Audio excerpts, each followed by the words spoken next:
তামোলপুৰৰ চুট আলিয়াত সদৌ BTC সংখ্যালঘু ছাত্ৰ সন্থা চমুকৈ ABMCৰ ৰাজহুৱা সভা। ABMCৰ চুট আলিয়া আঞ্চলিক সমিতি গঠন। নলবাৰী জিলাৰ পৰা ফালৰি কাটি আহি নতুনকৈ BTRত অন্তৰ্ভুক্ত হোৱা উক্ত অঞ্চলৰ সংখ্যালঘু ৰাজ্যক নিজকে সংগ্ৰামী হিচাপে গঢ়ি তুলিবলৈ আহ্বান ABMCৰ। সভাৰ অন্তত ABMCৰ কেন্দ্ৰীয় সভাপতি টাইছন হুছেইনে সাংবাদিকৰ আগত প্ৰকাশ কৰে যে BTCত ভূমিৰ অধিকাৰ তথা মৰ্যাদা সহকাৰে জীয়াই থাকিবলৈ বিজেপিক উৎখাত কৰিবলৈ BTC সংখ্যালঘু ৰাজ্যে ভোট প্ৰদান কৰক।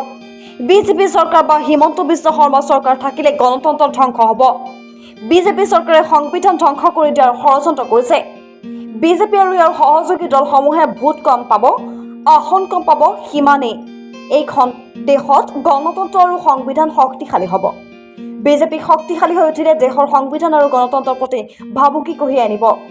ৰাজস্থানত প্ৰধানমন্ত্ৰী নৰেন্দ্ৰ মোদীয়ে মুছলমানসকলক অনুপ্ৰৱেশকাৰী বুলি কৰা বক্তব্যৰো প্ৰতিক্ৰিয়া প্ৰকাশ টাইছন হুছেইনৰ। BTR প্ৰধান প্ৰমোদ বড়োৱে 1 লাখ অজনজাতীয় লোকক উচ্ছেদ কৰিব বিচাৰিছে। উচ্ছেদ কৰি BTC অঞ্চলত মানৱীয় সংকটৰ সৃষ্টি কৰিব বিচাৰিছে। এইবোৰ কৰি নিজকে শান্তিৰ ধৈৰ্যবাহক হিচাপে পৰিচয় দিবলৈ প্ৰমোদ বড়োৱে লাজ পাব লাগে। প্ৰমোদ বড়োৱে দিল্লী, দিছপুৰ আৰু নাগপুৰৰ প্ৰতিলিপিত BTCত উচ্ছেদ কৰিব বিচাৰিছে। 7 বছৰীয়া ABMCৰ প্ৰয়াত সভাপতি লফিকুল ইছলাম আহমেদৰ হত্যাকাৰীক কৰায়ত্ব কৰিব নোৱাৰা হাগ্ৰামা আৰু প্ৰমোদ বড়োক চৰকাৰে ধিক্কাৰ টাইছন হুছেইনৰ। বিজেপি মিত্ৰজোঁটক চৰকাৰে হত্যাকাৰী লুকুৱাই ৰখাৰ অভিযোগ টাইছন হুছেইনৰ। স্পষ্টভাৱে বিজেপিৰ বিৰুদ্ধে আমি কথা কৈ আহিছোঁ, কাৰণ আজিৰ তাৰিখত যিখন সংবিধানৰ শপত লৈ বিজেপিয়ে চৰকাৰ চলাইছে, হিমন্ত বিশ্ব শৰ্মা ডাঙৰীয়া মুখ্যমন্ত্ৰী হৈছে, সেই বিজেপি দলটোৱে বা হিমন্ত বিশ্ব শৰ্মা ডাঙৰীয়াই প্ৰত্যেক দিনাই দেশৰ সংবিধানখন ধ্বংস কৰাৰ প্ৰচেষ্টা চলাই আহিছে। এই দেশখনৰ স্বাধীনতা সংগ্ৰামত এই অঞ্চলৰ জনগণে জাতি, ধৰ্ম, বৰ্ণ, ভাষা নিৰ্বিশেষে অংশগ্ৰহণ কৰি ব্ৰিটিছৰ বিৰুদ্ধে নিজৰ তেজ দি স্বাধীনতা লাভ কৰিছে। আৰু এই স্বাধীনতাৰ যৌক্তিক প্ৰাপ্তি হিচাপে আমি দেশৰ সংবিধান পাইছোঁ, যি সংবিধানত ধৰ্ম নিৰপেক্ষতাৰ কথা, সমাজতন্ত্ৰৰ কথা কোৱা হৈছে।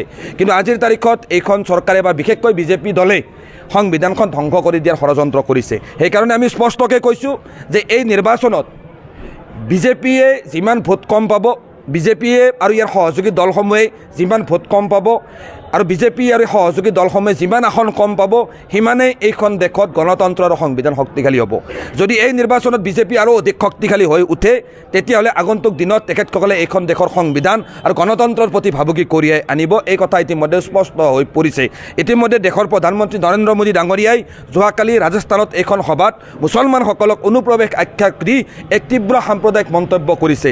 আল্টিমেটলি কথাখিনি স্পষ্ট হৈ পৰিছে যে বিজেপিৰ হাতত উন্নয়নৰ কোনো ইছ্যু নাই। বিশেষকৈ এই BTC অঞ্চলটোত নিশ্চয় আপোনালোক আটাই জানে যে UPPL দলে শাসন কৰি আছে। আজি প্ৰমোদ বড়ো ডাঙৰীয়াই শান্তিৰ কথা কয়, কিন্তু প্ৰমোদ বড়ো ডাঙৰীয়াই আজি গোটেই BTCৰ পৰা 1 লাখ সংখ্যালঘু মুছলমান পৰিয়াল, বিভিন্ন অজনজাতি পৰিয়ালক যে উচ্ছেদ কৰিব বিচাৰিছে, আজি উচ্ছেদ কৰি এই অঞ্চলটোত এক হিউমেন ক্ৰাইচিছ, মানৱীয় সংকটৰ সৃষ্টি কৰিব বিচাৰিছে।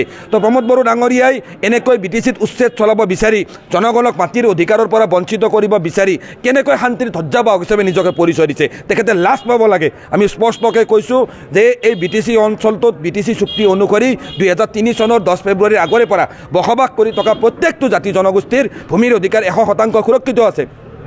কিন্তু আজিৰ তাৰিখত প্ৰমোদ বড়ো ডাঙৰীয়াই দিল্লী, দিছপুৰ আৰু নাগপুৰৰ চুটলিপিত এই BTC অঞ্চলটোত উচ্ছেদ কৰি তেওঁলোকে এই অঞ্চলত এক মানৱীয় সংকটৰ সৃষ্টি কৰিব বিচাৰিছে।